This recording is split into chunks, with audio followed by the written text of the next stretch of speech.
నారాయణపేట జిల్లాలో జరిగినటువంటి ఈ వార్త సభ్య సమాజం సిక్కుతో తలదించుకునే విధంగా ఉంది. విద్యాబుద్ధులు నేర్పేటువంటి ఉపాధ్యాయుడే ఒక బాలిక పైన కన్నేశాడు. కన్నేయడమే కాదు, ఆ బాలికను లోబర్చుకున్నాడు. లోబర్చుకోవడమే కాదు, పలుమార్లు అత్యాచారం కూడా చేశారు. ఇక ఆ విషయం తెలిసినటువంటి మరొక ఉపాధ్యాయుడు ఎట్టి పరిస్థితుల్లోనైనా ఆ విద్యార్థిని మళ్ళీ తన వైపుగా మలుచుకోవాలనుకున్నాడు. కానీ అది కుదరలేదు.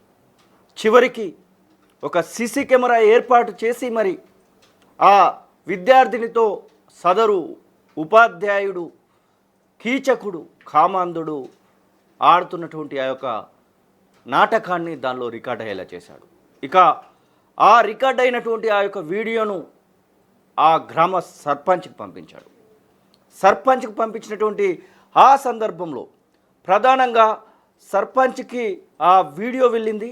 కానీ సర్పంచ్ ఇంకొక ఆలోచన చేశాడు. ఎట్టి పరిస్థితుల్లోనైనా ఈ వీడియో బయటకు వచ్చింది కాబట్టి ఇక నీ విషయం అందరికీ వెళ్తుంది అంటూ బెదిరించడం ప్రారంభించాడు. ఇది జరిగింది ఎక్కడో కాదు, తెలంగాణలోనే నారాయణపేట జిల్లాలో జరిగింది. నారాయణపేట జిల్లా మెమినాపూర్ ప్రభుత్వ పాఠశాలలో జరిగినటువంటి సంఘటన ఇది. ఇక మీరు స్క్రీన్ పైన క్లియర్గా చూడొచ్చు. ఆ సీసీ కెమెరాకు సంబంధించినటువంటి విజువల్స్ను మీకు చూపించేటువంటి ప్రయత్నం చేస్తున్నాను. మొత్తం మీద ఈ సంఘటన ఇప్పుడు ఇటు రాష్ట్రంలోని ఉపాధ్యాయ వర్గాల్లో, రాష్ట్రంలో ఉన్నటువంటి మొత్తం విద్యాబుద్ధులు నేర్పాల్సినటువంటి ఉపాధ్యాయుడి యొక్క ఘాతకానికి పాల్పడడంతో మొత్తం మీద ఇది చక్కర్లు అయితే కొడతా ఉంది. చూస్తున్నటువంటి మీరు కూడా కొంచెం ఆలోచించాల్సినటువంటి సందర్భం. విద్యాబుద్ధులు నేర్పాల్సినటువంటి ఉపాధ్యాయుడు ఇలా చేయడాన్ని మీరేమనుకుంటా ఉన్నారో ఒకసారి కామెంట్ రూపకంగా తెలియజేయండి. ఎందుకంటే చిన్న విషయం కాదు.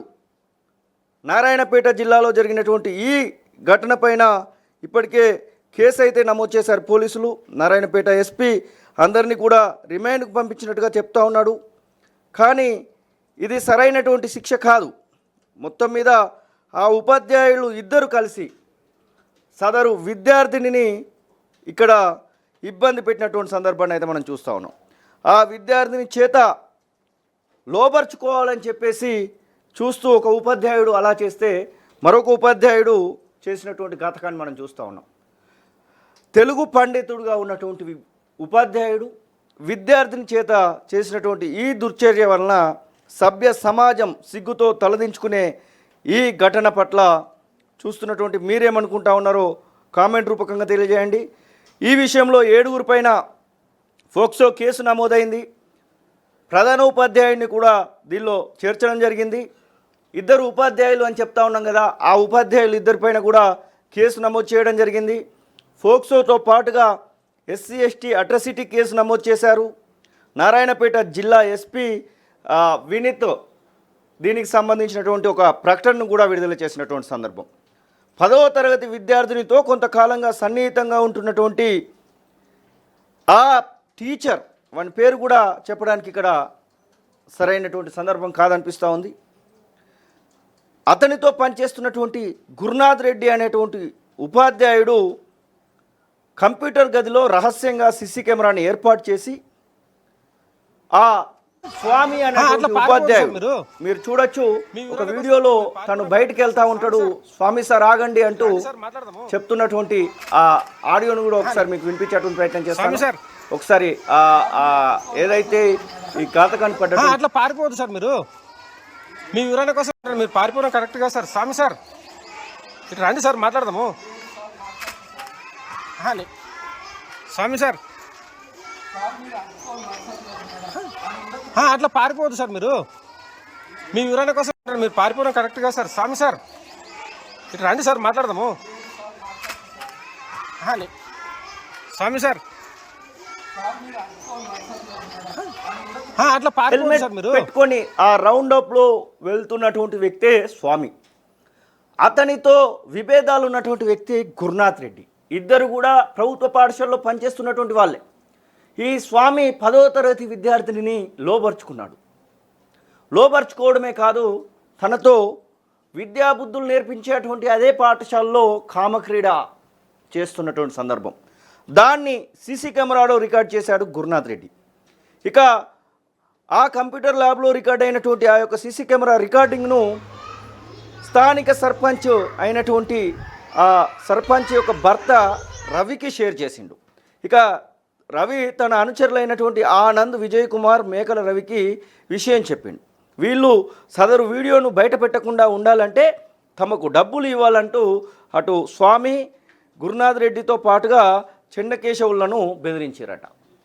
ఇక చివరికి ఒప్పందం చేసుకున్నారు.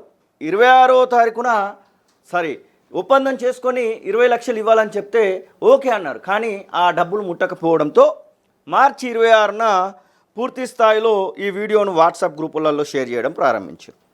ఇక ఈ ఘటన జరిగినటువంటి నేపథ్యంలో విద్యాశాఖ అధికారులు దీనికి సంబంధించినటువంటి నివేదికను కూడా తీసుకున్నారు. అక్కడే ఉన్నటువంటి డిఎస్పీ లింగయ్య ఆధ్వర్యంలో పోలీసుల విచారణ చేపట్టారు. ప్రధాన నిందితుడు స్వామి ఆ విద్యార్థునిపై పలుమార్లు అత్యాచారానికి పాల్పడ్డట్టుగా విచారణ కూడా తెలిసిపోయింది.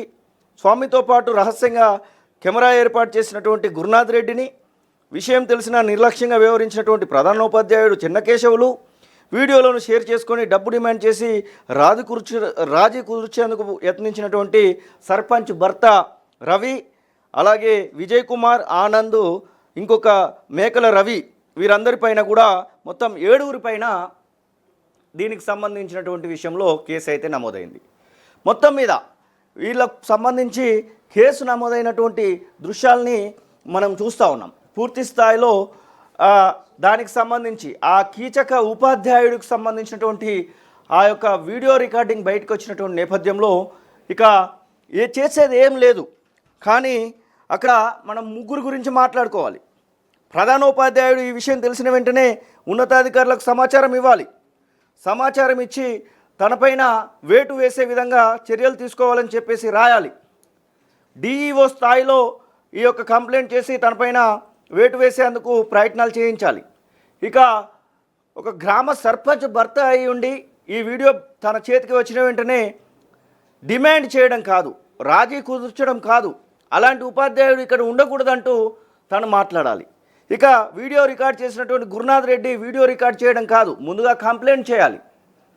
ఈ పాఠశాలలో ఇలాంటి సిచ్యువేషన్ జరుగుతూ ఉంది అంటూ ఫస్ట్ ప్రధానోపాధ్యాయుడు వినకపోతే ప్రధానోపాధ్యాయుడి నుంచి మరొక లెవెల్లో డిఈఓ స్థాయి అధికారికి, అక్కడ కూడా వినకపోతే మరొక లెవెల్లో రాష్ట్ర స్థాయి అధికారులకు కూడా తను పంపించవచ్చు. అలాంటి ప్రయత్నం ఏది కూడా ఇక్కడ జరిగినట్టు కనబడట్లేదు. అసలైన తొలి వెలుగు. ఫాలో వాట్సాప్ @తొలి వెలుగు official.